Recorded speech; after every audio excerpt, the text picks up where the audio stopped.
Today we will start with chapter 1, page number 1, how, when and where. कब, कहाँ, कैसे. इस चैप्टर में हम पढ़ेंगे हिस्ट्री के इंट्रोडक्शन के बारे में.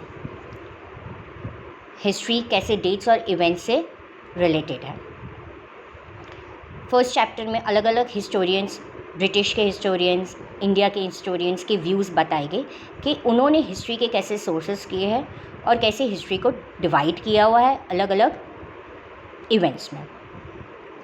First paragraph, how important are dates. There was a time when historians were fascinated with dates. There were heated debates about the dates on which rulers were crowned or battles were fought. In the common sense notion, history was synonymous with dates. You may have heard people say, I find history boring because it is all about memorizing dates. Is such consumption true? First paragraph में हमें ये बताना चाहते हैं कि historians जो थे, जो हिस्ट्री के बारे में सोर्सेस कलेक्ट करते थे, वो ऑलवेज डेट से बहुत फैसिनेटेड थे. हिस्ट्री के बारे में अगर मुझे कुछ भी इंफॉर्मेशन जाननी है तो यस, वो मुझे डेट्स, इवेंट्स से पता चलती है. जैसे कि कोई राजा को कब क्राउन पहनाया गया, उसने कौन सा बैटल कब फाइट किया या कब जीता. एग्ज़ाम्पल हम काफ़ी ले सकते हैं, battle of Panipat, battle of Tarain. काफ़ी ऐसे एग्जाम्पल्स हैं जो डेट्स, ईयर और किंग से रिलेटेड होते हैं. Second paragraph, history is certainly about changes that occur over time. It is about finding out how things were in past and how things have changed. As soon as we compare the past with present, we refer to time. We talk of before and after. Second paragraph में हम ये बताना चाहते हैं कि ये जो changes हुई है ओवर टाइम, सडन चेंजेस नहीं हुई है. जैसे पास्ट में अगर मैं एग्जांपल लेती हूँ, ब्रिटिश जब यहाँ पे आए तो वो ट्रेड करने आए, फिर उन्होंने धीरे धीरे यहाँ पे टेरिटरीज़ को ऑक्यूपाइड किया, रूल किया और फिर हमें इंडिपेंडेंस मिला. तो ये जो पास्ट से जो हिस्ट्री जानते हैं, वो जो चेंजेस हुआ, तो हमेशा हिस्ट्री में पास्ट और प्रेजेंट का कंपैरिजन बताया जाता है, बिफोर और आफ्टर के बारे में. Third paragraph, living in the world we do not always ask historical questions about what we see around us. We take things for granted as if what we see has always been in the world we inhabited.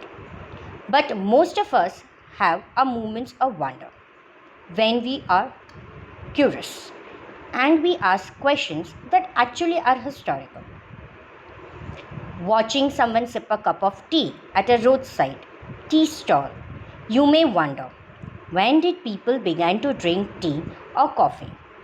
Looking out of the window of a train, you may ask yourself, when were railways built and how did people travel long distance before the age of railways? Reading the newspaper in the morning, you may curious to know how people got to hear about things before newspaper began to be printed. Second paragraph में third paragraph में हमें ये बताना चाहते हैं कि कई बार हम हिस्टोरिकल क्वेश्चंस नहीं पूछते हैं, पर कई बार कुछ चीज़ें देखते हैं तो हम क्यूरियस हो जाते हैं कि पास्ट में क्या होगा. अगर किसी को हम चाय पीते देखते हैं तो हमारे दिमाग में ये आता है कि अच्छा, चाय कब इवेंट हुई, कॉफ़ी कब आया. अगर हम ट्रेन में बैठे हैं तो हम बैठे बैठे कई बार ये सोचते हैं कि रेलवेज़ कब बिल्ट हुआ होगा, पहले के पास्ट में लोग कैसे ट्रैवल करते होंगे. और जब हम न्यूज़पेपर पढ़ते हैं तो जैसे अब हमें सारी न्यूज़ इस न्यूज़पेपर से मिलती है, तो पहले लोगों को कैसे न्यूज़ मिलता था. तो थर्ड पैराग्राफ में ये बताया जाता है कि पास्ट में कैसा था अगर प्रेजेंट में ऐसा है. आपकी ही टेक्स्ट बुक में राइट हैंड साइड पे आपको ये पिक्चर दिख रहा है. कुछ बच्चों को ये पिक्चर आइडेंटिफिकेशन पूछ सकते हैं, तो प्लीज़ इसे आप मार्क करना. नीचे की जो पिक्चर के नीचे डिटेल्स दिया हुआ है उसे भी आप टिक कर दीजिए. जैसे यहाँ पे मैंने अंडरलाइन किया है, जेम्स रैनल 1782. डेट्स आपको आते हैं जैसे हिस्ट्री में तो आपको ये 1 मार्कर में पूछ सकते हैं। Brahmins offering the shastras to Britannia France